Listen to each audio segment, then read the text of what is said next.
여러분 안녕하십니까? 뉴스투데이 강원입니다. 부모가 출생신고를 하지 않아 공적 전상망에는 없는 이른바 유령아동 방지를 위해 의료기관이 의무적으로 알리는 출생통보제가 오는 7월 시행되는데요. 전체 유령아동의 70% 가까이 차지하는 외국인 아동은 이 대상에서 빠져 있습니다. 황구선 기자입니다. 얼마 전 병원에서 출생한 아동에 대한 출생신고가 안 돼 있다는 학대 의심 신고를 접수한 원주시. 해당 가정을 방문했더니 아동은 이제 막 5개월 된 영아로 중앙아시아 국적의 부모가 국내에서 낳은 법적으로 외국인이었습니다. 엄마 아빠 모두 외국인이다 보니 한국인처럼 출생신고와 같은 등록 자체를 할 수 없었던 겁니다. 이 5개월 영아 말고도 외국인으로 등록된 2살 터울의 오빠도 있었습니다. 학대 의심 사례는 이른바 복지 사각지대로 바뀌었습니다. 체류기간 만료로 아빠는 귀국을 앞두고 있고 엄마 혼자 주민번호가 없어 복지 혜택을 받지 못하는 두 아이를 키워야 하는 상황입니다. 병원비도 많이 나오고 기저귀 값도 많이 나오고 근육값도 많이 나오고 주편이 이제 어린이집에 가야 되는 나이인데 그 어린이집도 지금 못 보내고 있어요. 학대를 의심해서 해당 아동을 찾아낸 원주시 담당 공무원은 복지 시스템으로는 지원할 수 없어 개인적으로 도울 방법을 찾고 있습니다. 민간기관이나 이런 데 개별적으로 알아서 아름아름 통해가지고 연락하고 막 상담하고 상의하고 그러고 있는데 그래서 저희도 답답해요. 어떻게든 지원을 해주고 싶은데 의료기관이 의무적으로 출생을 건강보험심사평가원에 알리는 출생통보제가 오는 7월부터 시행되지만 외국인 부모가 낳은 아동은 여기에 포함되지 않습니다. 지난 8년 동안 정부가 파악한 출생 미신고 아동의 65%는 외국인 부모가 낳은 아동으로 무려 4,025명에 달합니다. 아동의 신분이 공적으로 등록되도록 법과 제도를 구축하는 것은 모든 아동의 존엄과 안전을 보장할 국가의 책무입니다. 그 존재 자체를 인정하지 않고 보호하지 않는 아동들은 계속 위태로운 상황에 놓여 있습니다. 주민번호를 부여하는 건 아니지만 일단 실태 파악이라도 하자는 취지의 외국인 아동 출생 등록 입법화는 19대부터 20대, 21대 국회에 걸쳐 진행됐지만 번번이 폐기됐습니다. MBC 뉴스 황구선입니다. 지난 2022년 11월 속초로 현장 체험학습을 갔던 춘천 지역의 초등학생이 학생 수송버스에 치여 숨지는 안타까운 사고가 있었는데요. 이후 인솔교사 2명이 업무상 과실치사 혐의로 기소되자 동료 교사들이 무죄를 촉구하고 나섰습니다. 이재규 기자가 취재했습니다. 2022년 11월 속초의 한 테마파크 주차장. 춘천에서 현장 체험학습을 왔던 초등학생이 학생 수송버스에 치여 숨졌습니다. 이후 버스기사와 인솔교사 2명이 업무상 과실치사 혐의로 기소돼 오는 19일 첫 재판을 앞두고 있습니다. 이 소식이 알려지자 동료 교사들이 법원 앞에서 무죄를 촉구하는 기자회견을 열었습니다. 이들은 교육청 감사 결과도 경찰 수사 결과도 교사들이 체험학습에 필요한 안전조치를 모두 한 것으로 판단했다며 돌발 사고를 막지 못한 무한 책임까지 교사에게 요구하는 것은 과도하다고 주장했습니다. 대우의 맨 앞에서 아이들이 인솔하던 교사가 대우의 맨 끝에서 일어날 사고를 예측하고 대비하는 것은 교사가 아니라 그 누구라도 하기 어려운 일입니다. 이 같은 돌발 사고의 형사 책임까지 교사가 져야 한다면 수많은 위험이 상존하는 현장 체험학습을 인솔할 교사가 어디 있겠냐고 목소리를 높였습니다. 이런 사안이 한 번이 아니라 앞으로도 계속 발생할 수 있다는 그런 지금 교육적인 매뉴얼이 없다는 현실이 굉장히 안타깝습니다. 동료 교사 200여 명이 직접 쓴 탄원서도 법원에 제출했습니다. 이와 함께 현장 체험학습에 대한 보다 엄격한 안전지침과 인력 예산의 확대를 요구했습니다. 또 교육과정 중 사고가 났을 때 교사를 보호하는 제도적 장치도 필요하다고 강조했습니다. 교사 개인에게 고소, 고발, 송사를 모두 책임지라고 하는 것은 교사들의 설 자리를 잃게 만드는 것이고 이런 일이 계속 진행된다면, 지속된다면 앞으로 현장 체험학습은 사라지지 않을까 그런 우려가 됩니다. 현장 체험학습에서 인솔교사의 책임 범위를 어디까지 봐야 할지 첫 재판 결과에 관심이 집중되고 있습니다. MBC 뉴스 이재규입니다. 강원대와 가톨릭 관동대 의대가 오는 20일 개강할 것으로 보입니다. 강원대 의대 비대위는 오늘 교수회 총회에서 개강 일정을 최종 확정할 계획인데 당초 예상됐던 20일 개강으로 결정될 가능성이 높다고 밝혔습니다. 가톨릭 관동대 의대는 15일 개강 예정이었지만 오는 22일로 개강을 일주일 연기했습니다. 한림대 의대는 본과생 일부가 수업을 듣고 있어 수업을 계속 진행해 왔습니다. 대한석탄공사 태백 장성광업소가 지난달 말 노조 측과 폐강 합의를 마치고 석탄 생산 작업을 중단했습니다. 수십 년 동안 채탄에 사용했던 경차 등 장비는 이달부터 철수하는 작업이 시작된 가운데 두 달여 후에는 한때 석탄 도시였던 태백의 마지막 탄광이 문을 닫습니다. 폐강 준비 현장을 김영우 기자가 다녀왔습니다. 지하에서 석탄을 실어 나르던 갱차에 화물이 가득 실렸습니다. 레일을 연결했던 부품부터 고철까지 지하에서 사용됐던 물건들이 수십 년 만에 지상으로 빠져나옵니다. 폐광을 2개월여가량 남겨놓은 상황에서 장성광업소에서는 그동안 채탄 작업에서 사용됐던 장비들을 정리하는 작업이 시작됐습니다. 지난달까지 석탄을 캤던 광부들은 가벼운 옷차림으로 탄광 곳곳을 정리합니다. 오랫동안 일했던 작업장을 떠날 생각을 하니 아쉬운 마음에 일이 손에 잡히지 않습니다. 어중간한 나이, 어중간한 또 미래를 준비를 해야 되니까 그게 또 너무 힘든 것 같고 최하 한 5년이라도 더 갔으면은 좀 마음의 준비를 좀 많이 할 텐데. 광부들과 함께 지하 1000m를 오갔던 갱차는 이젠 탄광 입구에 켜켜이 쌓였습니다.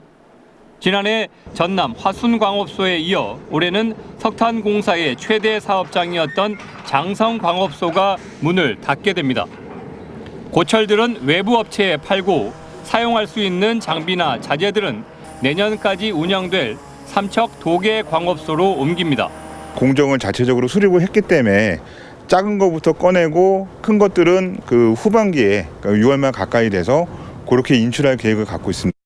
장성광업소의 현재 근무자는 400여 명.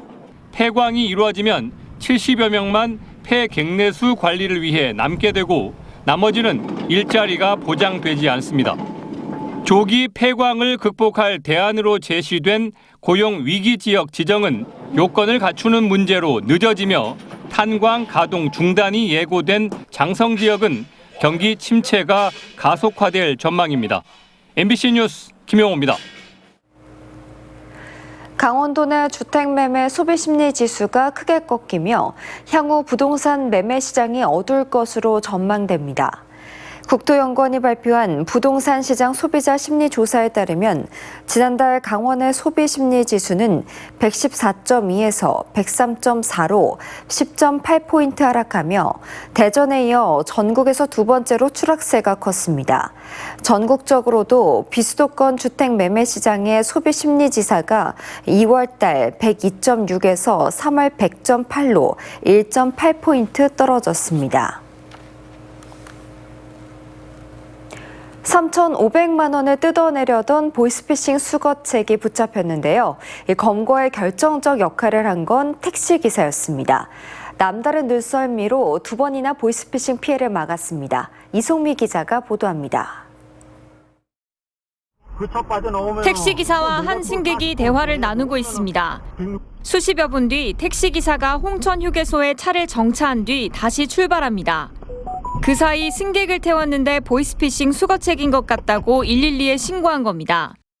혼자 화장실 가는 척하고 와갖고 경찰에다 신고하고 커피 마시면서 와갖고 손님 커피 주고 안심시키려고 가면서 계속 말을 걸었죠.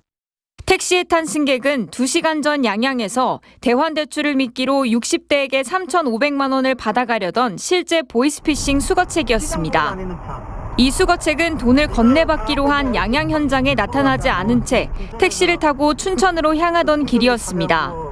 하지만 112 신고 이후 고속도로 암행 차량이 택시를 따라붙었고 경찰은 신고 1시간여 만에 수거책을 긴급 체포했습니다.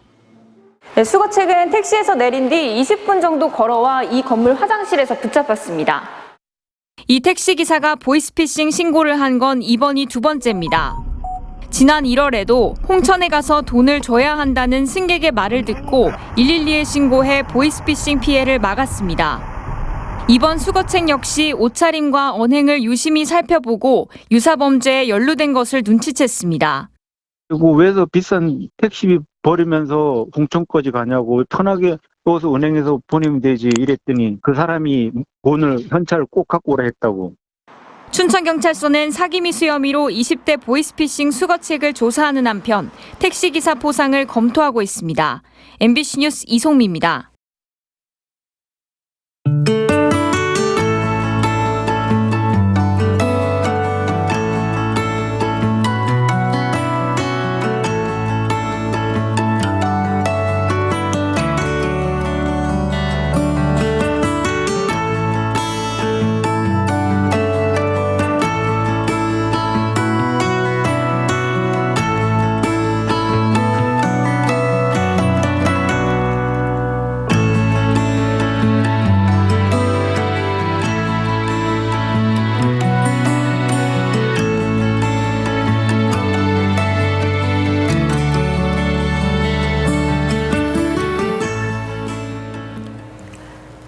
강원도가 창업 초기 자금난으로 인해 어려움을 겪는 청년들에게 최대 5천만 원을 빌려주고 5년 동안 대출이자 전액을 지원하는 청년 창업자금 무이자 대출을 시행합니다.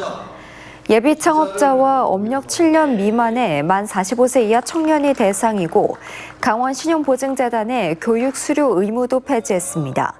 대출은 100억 원 규모로 진행되고 NH농협은행과 신한은행이 각각 2억 원의 출연금을 지원해 대출을 지원합니다.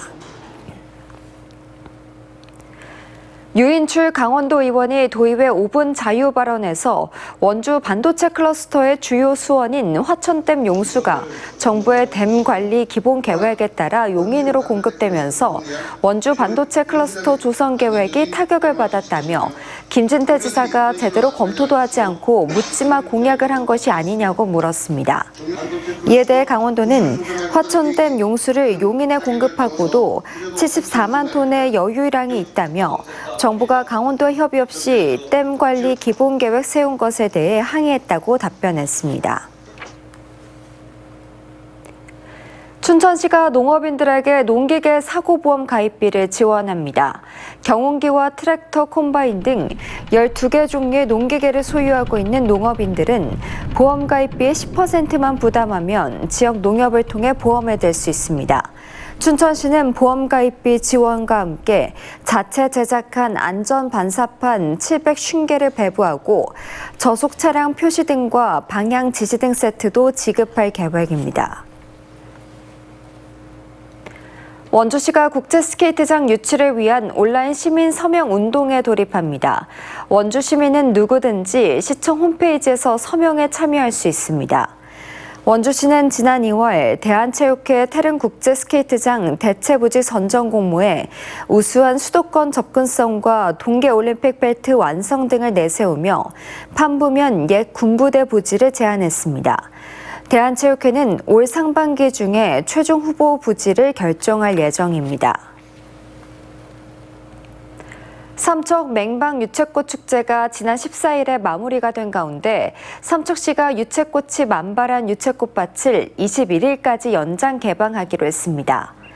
삼척시는 축제 기간 벚꽃과 유채꽃이 동시에 개화돼 쉽게 보기 힘든 아름다운 광경이 만들어졌고 이후 노란 유채꽃의 향연이 이어지면서 관람객들에게 유채꽃밭의 풍광을 누릴 수 있도록 개방 시기를 연장한다고 밝혔습니다. 삼척 맹방 유채꽃 축제는 지난 29일 개막해 14일까지 17일 동안 열려 35만 명 이상의 시민과 관광객들이 찾아 역대 최고의 축제라는 평가를 받았습니다. 강릉시가 해안도로 단절 구간을 연결해 바닷가 경관도로를 조성하고 해안 관광시설을 확충하기로 했습니다.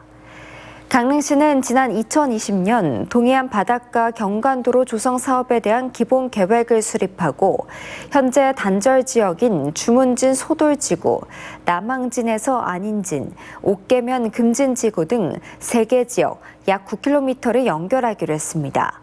현재 주문진 소돌지구 1.38km 구간에 대해 교량 가설 등 도로 확장 사업을 진행해 내년 12월 개설을 목표로 하고 있고 군부대 시설로 단절도니 남한진과 안인진의 3km의 구간은 실시 설계를 추진 중입니다. 재생에너지를 활용한 인제 스마트팜이 지역 주민에게 공개됐습니다. 인제군 북면 월항리에 4,950제곱미터 규모로 조성된 스마트팜 온실에는 아열대 식물관과 현장 실습형 스마트베드 등이 들어섰습니다.